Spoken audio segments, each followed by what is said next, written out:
The science of reading is simply a body of research that tells us how reading works and how best to teach it. You can implement what we've learned from the science of reading to reach all readers in your classroom. In today's video, I'm going to share 5 key strategies for implementing the science of reading. I'm also going to share resources for my membership that will support you on your teaching journey. If you're new here, my name is Anna Geiger.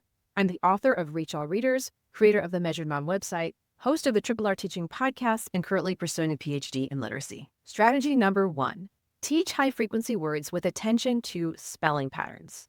You want to teach high-frequency words by drawing attention to their spelling patterns while also focusing on the meaning of the word. For example, let's take a look at the word could. Here's how the lesson might sound. Today, you're going to read and write the word could. Say the word could. Our sentence is, you could go for a walk if the rain stops. When I pause, add the word could. We could not wait to go to the pool today. I could not lift the heavy box by myself. He could open the lock with the right key. Then I'm going to have students map and read the word.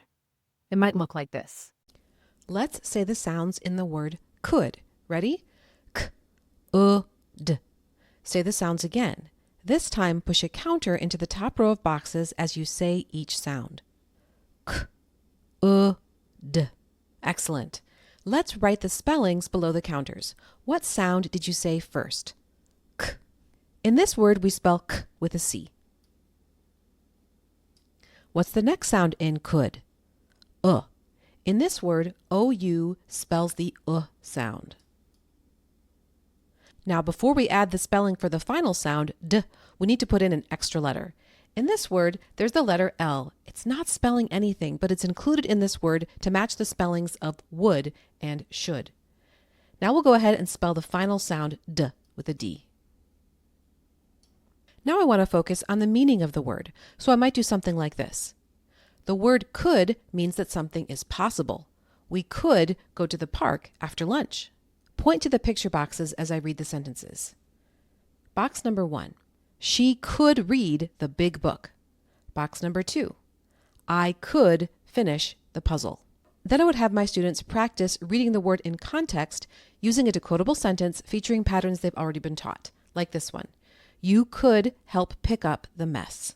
Next, I would have students practice tracing the word, and I would want them to say each sound as they spell it. So it would look like this. K, d. Then they could do the same thing as they spell the word on the line. K, d. Something else I would have my students do is tap spell the word. This is something I've learned from the structured word inquiry method, and the idea is that students tap the graphemes. So with each individual grapheme, they tap a different part down the arm. So they're going to spell out loud, but tap a different part of the arm as they say the different graphemes. So for the word could, it might look like this. C-O-U-L-D. I like to put my hand as a fist above the arm when I'm spelling something that's not actually representing a sound in the word. So again, I would do could like this. C-O-U-L-D. In the membership, we have a lesson and a student page and practice material for 260 high-frequency words. Many of them are regularly spelled and others are irregular, like the word could. The second science of reading-based strategy that I recommend is to explicitly teach new phonics patterns. Let's imagine that I'm teaching my students the new spellings for the long A sound, A-I and A-Y. Today, you will learn 2 ways to spell A. One way is with the vowel team A-I. A-I spells A as in the word rain. We use A-I at the beginning or in the middle of words. When you see this card, say A-I spells A. Say it with me. A-I spells A. This is the vowel team A-Y. A-Y also spells A, as in the word pay. A-Y is usually at the end of words. When you see this card, say A-Y spells A. Say it with me. A-Y spells A. Now we're going to practice blending sounds into words, and these are words that include the AI or AY pattern. Here we go. S, t, a, stay. N, a, ol, nail. P, a, pay, and so on. In our membership, we have dozens of digital phonics lessons like the one you just saw. They include review material, phonemic awareness warm-ups, introducing the new concept, as well as practice activities such as you saw, blending and word building. The next science of reading strategy I recommend is focus on automaticity with sound spellings. Teaching the phonics lesson, like I just showed you, introducing that new concept, is an important first step, but it's not enough. Students need lots of practice, whether that's in a small group, with a partner, or on their own at centers. We want to make sure they have lots of opportunities to practice reading words with patterns we've already taught. You can do this at the word, phrase, or sentence level. So for example, with these fast and fluid games, students take turns rolling a die and reading the words that follow a particular phonics pattern. With roll and read the phrases, students practice reading words that follow a particular phonics pattern while mixing in high-frequency words. And these fluency cards allow students to build speed and accuracy with both decodable and high-frequency words in meaningful contexts. Our membership has dozens of fluency building activities that will help students build automaticity at the letter, sound, word, phrase, and sentence level. Strategy number 4, use decodable text strategically. So remember, a decodable text is a text that is written to feature the sound spellings a student has been taught. Decodable texts are powerful for beginning readers. They provide crucial practice in applying phonics knowledge. Here's how to use them effectively.